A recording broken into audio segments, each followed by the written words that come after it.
বন্যা পরিস্থিতি নিয়ে আরো জানাতে এই মুহূর্তে মৌলভীবাজার থেকে যোগ দিচ্ছেন সহকর্মী তুহিনুর রশিদ। তুহিন, আমরা কুমিল্লার ভয়াবহ বন্যা পরিস্থিতি নিয়ে শুনছিলাম তানভীরের কাছ থেকে। মৌলভীবাজারের কি অবস্থা দেখতে পাচ্ছেন? পরিস্থিতি কি আরো মানে উদ্বেগজনক হওয়ার কোনো শঙ্কা রয়েছে কিনা?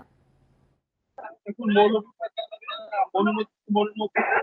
বিভিন্ন অন্তত 10টি স্থানে ভাঙনের ফলে যে সৃষ্ট বন্যা, সে বন্যার অবস্থা কিন্তু অপরিবর্তিতই আছে। আমি যদি এই জায়গাটাতে দেখাতে চাই, এখানে আপনি দেখতে পাচ্ছেন যে প্রবল বেগে কিন্তু পানি লোকালয়ে প্রবেশ করছে এবং মনু নদীর যে 10টি স্থানে ভাঙন দেখা দিয়েছে, এই ভাঙনের ফলে পানি কিন্তু এখনো লোকালয়ে প্রবেশ করছে। যে বিষয়টি এখানে এই যে জায়গাটিতে স্রোত এবং স্রোতের মধ্যে কিন্তু আপনাকে একটা তথ্য জানিয়ে রাখতে চাই, গতকাল রাত 1টার দিকে কিন্তু এখানে একজন এই যে বানের ট্যুরে কিন্তু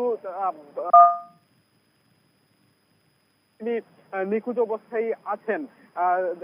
এবং মৌলভীবাজারে কিন্তু এই যে বন্যা পরিস্থিতি, সেই বন্যা পরিস্থিতি কিন্তু অবনতি হচ্ছে আমরা যেমনটি দেখেছি। তবে যে আসার কথা হচ্ছে, মনু নদীর গত 12 ঘন্টায় কিন্তু 5 সেন্টিমিটার পানি কমেছে, যার ফলে আশা করা যাচ্ছে যে পানি কিন্তু কমলে যে বন্যা পরিস্থিতি, সেটি কিন্তু অর্থাৎ লোকালয়ে পানি কমার গতিটা কিন্তু কমবে। তবে এখন পর্যন্ত মনু নদীর যে পানি, সেটি বিপদ সীমার 115 সেন্টিমিটার উপর দিয়ে প্রবাহিত হচ্ছে, যার ফলে আপনি বুঝতেই পারছেন যে মনু নদীর পানি সেটি যে এই অঞ্চলে কিন্তু কত ধরনের দুর্ভোগ সৃষ্টি করছে। এবং বিশেষ করে যে মনু নদী, ধলই নদী এবং জুড়ি নদী, এইসব নদী ধরেই কিন্তু এখনো পানি প্রবেশ করছে লোকালয়ে। এই যে ভাঙ্গনগুলি দেখা দিয়েছে, এই ভাঙ্গনের ফলে কিন্তু এই এইসব নতুন নতুন জায়গা কিন্তু প্লাবিত হচ্ছে।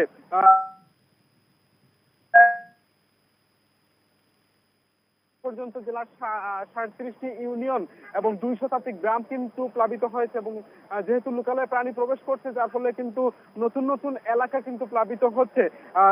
এবং যে